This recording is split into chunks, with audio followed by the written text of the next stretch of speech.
Você já se deparou com aquele cenário onde o usuário entra em 5 sistemas da mesma empresa, mas não precisou inserir login e senha 5 vezes e pensou, isso aí deve ser o ALF?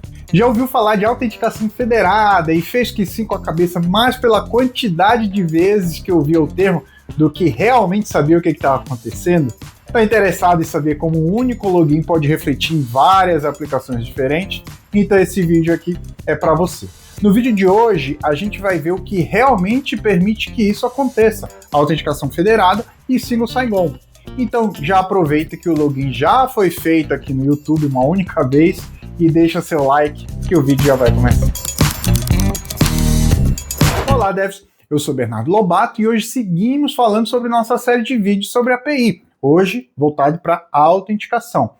Imagine uma empresa com 10 sistemas diferentes, RH, financeiro, ponto eletrônico, chamados, intranet, etc. Cada sistema possui seu próprio login e senha, com suas próprias regras de definição e rotacionamento de senha, com suas próprias regras de login e de username. Pode ser o e-mail da empresa, pode não ser. E cada um desses sistemas tem sua própria base de usuários. Você já passou por isso? A priori, isso não parece ser um problema tão grande, certo? Você cuida da sua vida, faz o que tem que fazer em cada portal e pronto. Para você talvez não seja nada demais. 10 logins, 10 senhas, 10 post-its no monitor, ou então a mesma senha em tudo. Isso quando o sistema permite, porque pode ter regra de definição ABC em um sistema, regra de definição XYZ em outro sistema. No sistema A você precisa trocar a cada 10 dias, no sistema B você precisa trocar a cada 45 dias e esquece a senha toda semana. Agora vamos pensar um bocadinho no outro lado da moeda, a manutenção disso tudo. O povo do suporte ou de sustentação de cada um desses sistemas. Imagina uma imensidão de chamados de reset de senha o dia inteiro. Agora pense em alguém que se desligou ou foi desligado da empresa, ou mesmo alguém que teve seu equipamento roubado. Teria que ter um processo muito azeitado de revogação desses 10 perfis para que nenhum erro de acesso possa acontecer e manter o usuário com algum acesso relevante mesmo depois de não ser mais possível. Em resumo, a gente tem uma dificuldade absurda de controle de acesso, risco de segurança gigante.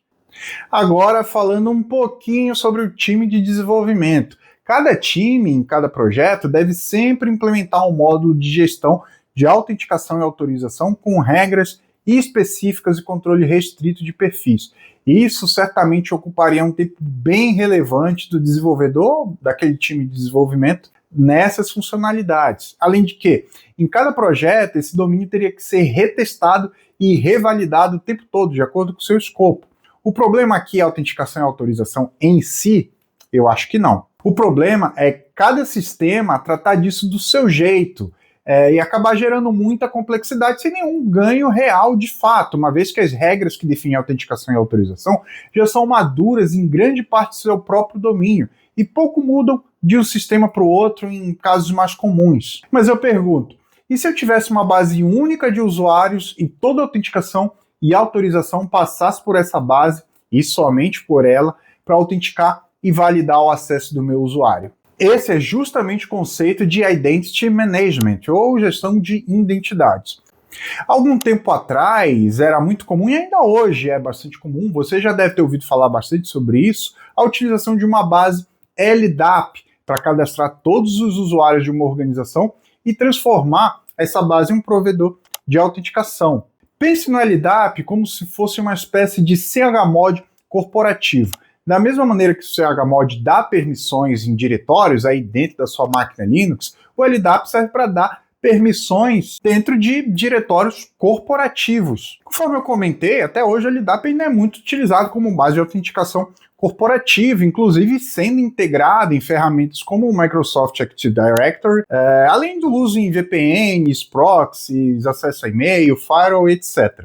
O LDAP moderno, versão 3, é definido em um conjunto de RFCs que você está vendo aí na tela. E eu vou deixar aqui na descrição do vídeo também. Mas o nosso vídeo não é sobre LDAP. Porém, só a utilização desse tipo de mecanismo já foi um grande ganho, principalmente ali no final dos anos 90 até meados dos anos 2000, uma época em que houve a explosão de sistemas web internos, como intranets, ERPs, portais corporativos e etc. Portanto, apesar dele dar para fornecer essa base universal dentro da corporação, os desafios de múltiplas autenticações ainda existiam, pois mesmo que agora existisse um login e uma senha única para todos os sistemas, a autenticação ainda precisava ser feita em cada um deles.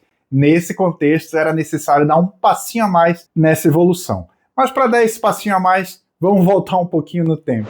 Nos anos 80, no MIT, conforme o uso de computadores pessoais crescia também uma necessidade latente, que cada aluno pudesse sentar em qualquer máquina da universidade e com seu login e senha de rede pudesse acessar seus próprios arquivos naquela máquina em questão. Nesse contexto surge então o projeto Kerberos, um projeto que visava esse objetivo, além de nunca expor a senha do usuário na rede. Funcionava mais ou menos assim. Em vez de você provar quem é para cada servidor, o que acabaria exigindo múltiplas senhas, você prova quem é para uma espécie de cão de guarda e recebe um ticket, que é algo como um token, e o apresenta aos outros servidores. Esses outros servidores confiam nesse cão de guarda e deixam você passar sem precisar autenticar novamente. Esse protocolo foi bastante usado, ainda é bastante utilizado hoje em dia, inclusive, e o momento divisor de águas para o Kerberos ocorreu ali no final dos anos 90 e início dos anos 2000, quando a Microsoft decidiu usar o Kerberos V5 como protocolo de autenticação padrão do Windows 2000 e do Active Directory. Esse protocolo é utilizado até hoje, como eu comentei, para autenticações em redes locais e é definido pela RFC 4120.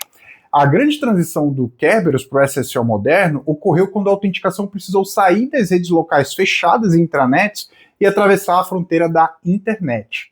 Enquanto o Kerberos reinava em intranets corporativas baseadas em tickets e sessões permanentes, ou persistentes, melhor dizendo, a ascensão de aplicações online corporativas exigiu protocolos que não dependessem de uma conexão direta com o servidor da empresa, levando ao surgimento de padrões baseados em tokens e claims. Essa evolução manteve o princípio central do Kerberos, a confiança em um terceiro elemento, o cão de guarda, que agora a gente chama de provedor de identidade, mas trocou a complexidade de chaves simétricas e tickets temporais pela flexibilidade de assinaturas digitais e comunicação via HTTPS, permitindo que um único login identifique o usuário em múltiplos serviços globais de forma leve e segura. Temos então o nosso querido SSO como conhecemos hoje. SSO, ou Single Sign-On para os íntimos, é basicamente a capacidade de o usuário autenticar uma vez e acessar vários sistemas com essa mesma autenticação sem precisar inserir seu login e senha novamente. E só uma curiosidade aqui, caso você ainda não tenha notado, o nome Kerberos, que em português a gente pode chamar de Cerberus, vem do lendário cão de 3 cabeças da mitologia grega, que guardava a entrada do mundo dos mortos. E no protocolo, essas 3 cabeças representam os 3 pilares ali da autenticação do protocolo: o cliente, o servidor e o centro de distribuição de chaves. E para continuar essa nossa conversa, vou precisar pincelar sobre o que é a autenticação federada e o protocolo SEML, que implementa uma versão mais moderna de Single Sign-On, já voltada para a web, e a partir dele entenderemos os pontos principais que possibilitam a existência desse tipo de mecanismo. Mas antes de continuar, peço que se você gosta desse tipo de material um pouco mais aprofundado, um pouco mais técnico, não esqueça de deixar seu like e um comentário aqui para engajar, ok? A cada like, o YouTube entrega esse vídeo para mais 5 ou 10 pessoas. Então, se você quer que esse vídeo chegue para mais gente, que a gente continue com a criação desse tipo de material, eu conto com a sua ajuda, combinado? Voltando para o vídeo. Só antes da gente seguir aqui com o nosso estudo dos protocolos, eu queria conceituar algumas coisas para todo mundo ficar na mesma página. Afinal, o que é autenticar alguém? Eu sei que a resposta parece óbvia, mas vamos falar dela mesmo assim? Autenticar alguém de verdade é o processo de provar uma identidade transformando uma afirmação subjetiva, eu sou fulano, por exemplo, em uma evidência objetiva e verificável. No mundo da segurança, isso não se resume a conferir se uma senha está correta, mas sim a reduzir a incerteza de que a pessoa do outro lado da tela é de fato quem ela diz ser. Para essa validação ser robusta, a segurança da informação se baseia em 3 pilares clássicos, frequentemente chamados de fatores de autenticação. O primeiro deles é algo que você sabe. É o fator mais comum e isoladamente mais frágil. Inclui senhas, pins ou a resposta para um conjunto de perguntas, como a famosa qual o nome do seu primeiro pet. O segundo fator é sobre algo que você tem, envolve a posse física de um objeto. Pode ser um token de hardware, pode ser um cartão magnético, pode ser um crachá, pode ser um acesso a um dispositivo específico que recebe um token de autenticação, né, os famosos TOTP, ou um aplicativo dentro do seu celular. E o terceiro é algo que você é, a nossa famosa biometria. Digitais, reconhecimento facial, padrão de íris, ou até mesmo o ritmo da digitação, o ritmo da fala, etc. É o fator mais difícil de ser roubado, embora apresente desafios de privacidade, precisão e outros grandes desafios técnicos, principalmente quando a gente está falando de sistemas web. O grande desafio de autenticar alguém de verdade no ambiente digital é que, tecnicamente, o sistema não autentica o ser humano, mas sim suas credenciais. Se eu sei sua senha e eu tenho seu celular para receber o OTP, para o sistema, eu sou você. Agora, explorando um pouco mais sobre o conceito de autenticação federada, essa é, em sua essência, um modelo de terceirização de confiança. Ela permite que uma organização aceite a identidade de um usuário validada por uma outra organização, sem que ambas precisem compartilhar o mesmo banco de dados de senhas. Enquanto o gerenciamento de identidade tradicional exige que você crie uma conta para cada serviço, a federação estabelece uma espécie de ponte, uma relação de confiança onde a prova de identidade emitida por uma entidade de confiança é aceita por terceiros. É o que acontece, por exemplo, quando você entra no Trello usando sua conta do Google, você acessa o Slack com o Microsoft Entra ID da empresa, loga no e-commerce usando sua conta do Facebook, usa sua conta para acessar um site externo e por aí vai. A partir daqui, esse conceito é fundamental para entendermos os protocolos de autenticação e sim o Saigon que a gente vai ver daqui para frente, ok? Vamos começar por um carinha chamado SAML. O SAML, ou Security Assertion Markup Language, surgiu no início dos anos 2000 e foi criado para resolver o desafio de estender a identidade do usuário para além das fronteiras de uma rede local. Em outras palavras, o SAML foi projetado para a era da web, permitindo que empresas compartilhassem a autenticação com terceiros, ou melhor, com parceiros externos que são fornecedores de software. A versão 2.0, que foi lançada em 2005, consolidou o padrão a unificar diferentes bibliotecas e abordagens, tornando-se a espinha dorsal do Single Sign-On corporativo moderno, até a ascensão de outros protocolos, como o OpenID Connect, por exemplo. Historicamente, o SAML foi a resposta à necessidade de federação de identidade na web e introduziu uma linguagem baseada em XML que permitia afirmar fatos sobre o usuário de uma forma segura. Ele permitiu que o login ocorresse em um local, como o portal da sua empresa, por exemplo, e que o acesso fosse concedido em outro totalmente diferente, sem que a senha do usuário jamais saísse do domínio original do provedor de identidade.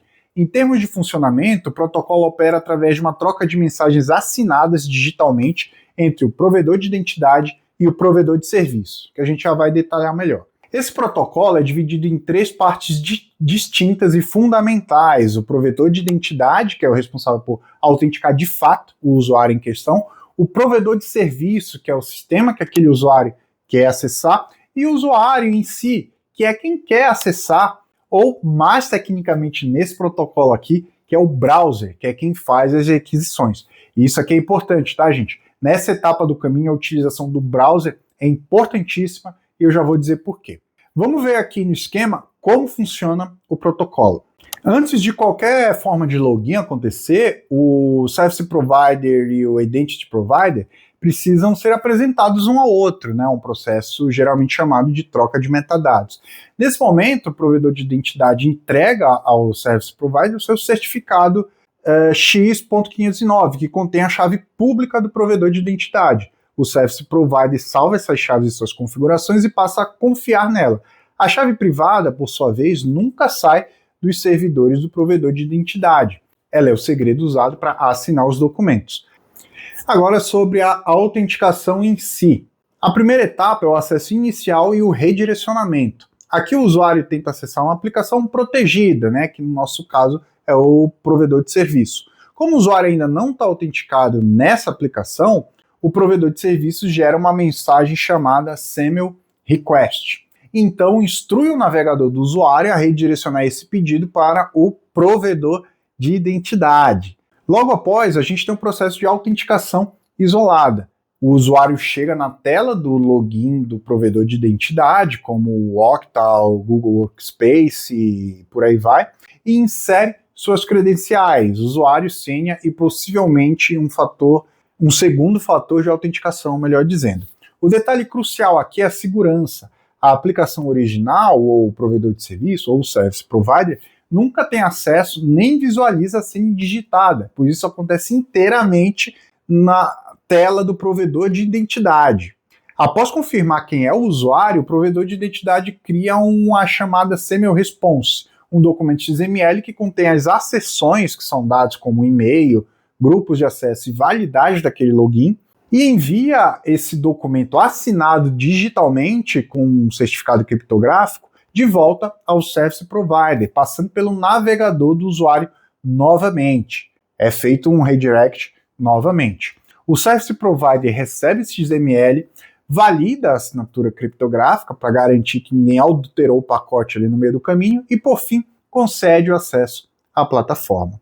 Quando o navegador do usuário entrega a resposta ao Service Provider, o Service Provider realiza os seguintes passos. O primeiro passo é a identificação das partes.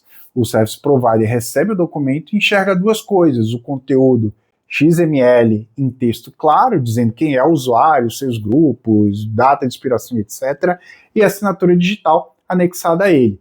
Se a chave pública conseguir descriptografar a assinatura, o Service Provider tem certeza absoluta de que a mensagem veio do provedor de identidade correto. Apenas o dono da chave privada poderia ter gerado aquele hash. Dito tudo isso, temos algumas considerações importantes aqui. O uso do navegador é importante, pois através de redirecionamentos 302 no cliente é que conseguimos alcançar nosso objetivo de manter a autenticação completamente transparente, sem a senha passar pelo Service Provider. O protocolo é extremamente dependente do XML, uma linguagem um pouco mais verbosa do que os JSONs que são mais utilizados hoje em dia. E isso é perfeito para o uso em sistemas web tradicionais, mas seu uso em APIs ou em sistemas como Single Page Application acaba sendo bastante complicado devido ao mesmo browser, né, por ter que lidar por esses redirecionamentos e esses componentes diferentes. Portanto, nesses casos, normalmente encoraja-se a utilização de outros protocolos, como o OpenID Connect, por exemplo. Apesar disso tudo, esse protocolo ainda reina em sistemas corporativos. Grandes empresas utilizam o SAML para o login inicial de seus funcionários em ferramentas SaaS, como Salesforce, Slack, Zoom e por aí vai. Pois ele oferece um controle de segurança centralizado, muito rígido e já integrado a tecnologias antigas, como o Active Directory, por exemplo. E sim, se você está se perguntando, saiba que esse e outros protocolos de autenticação federada são perfeitamente interoperáveis com o AUTH, que é um protocolo de autorização, como já vimos nesse vídeo aqui no card. Nesse cenário, a seção SAML é apresentada a um servidor de autorização OAuth como uma credencial. O servidor valida a assinatura do XML e, em troca, emite um Access Token, que pode ser um JWT leve e moderno, como a gente já está vendo nos nossos outros vídeos. Essa ponte permite que aplicações modernas e APIs REST consumam identidades vindas de diretórios legados, de forma transparente, unindo a robustez da federação empresarial com a agilidade necessária para o ecossistema de microserviços, por exemplo. A versão atual e amplamente utilizada do SAML é a 2.0. Embora tenha sido lançada originalmente em 2005, ela permanece como padrão de ouro para a federação de identidades em ambientes corporativos e governamentais até hoje, 2026. Ferramentas self-hosted como o Keycloak estão prontas para serem utilizadas com esse objetivo e com esse protocolo. Além disso, temos grandes provedores de identidade como o Okta, Microsoft Entra ID e Google Workspace. E se você precisar implementar o suporte no seu código, existem bibliotecas de mídia consagradas, como essas que você está vendo aí na tela dependendo da sua linguagem de programação. Como vimos, o que parece apenas um login automático é, na verdade, o resultado de décadas e décadas de evolução, desde os primeiros tickets do Kerberos, do MIT, até as robustas acessões XML no SAML 2.0 em protocolos como OpenID Connect. Entender a diferença entre autenticação local e autenticação federada, e principalmente seus conceitos e funcionamentos, é o que separa um desenvolvedor que apenas aperta botão de quem se preocupa de verdade com segurança e escalabilidade. O SAML pode até parecer verboso e antigo com seu XML, mas ele ainda é o porteiro das maiores corporações do mundo. E se você deseja trabalhar em alguma das empresas nesse modelo mais tradicional, conhecer o protocolo com certeza será um grande diferencial. A grande sacada da engenharia moderna não foi descartar o protocolo, mas sim criar essas pontes, transformando essas acessões pesadas em XML em tokens JWT leves e que nossas APIs conseguem consumir com uma performance considerável. No fim das contas, a identidade federada quer dizer confiança, delegar a prova de quem o usuário é para quem realmente entende do assunto, permitindo que você foca no que realmente importa no seu projeto, as funcionalidades do seu negócio. Se essa pincelada em LDAP, Kerberos e SAML clareou sua visão sobre como Single Sign-On funciona por debaixo do capô, peço que não se esqueça de se inscrever no canal e deixar um comentário aqui também para engajar. Mas eu quero saber de você. Já trabalhou com identidade federada? Já precisou integrar alguma ferramenta de identidade federada aí no sistema que você trabalha hoje? Como que foi essa integração? Usou alguma ferramenta específica? Já está acostumado a trabalhar com isso? Conta um pouquinho mais aqui pra gente, combinado? Queria muito enriquecer essa discussão. Mais uma vez agradeço a sua audiência e a gente se vê no próximo vídeo.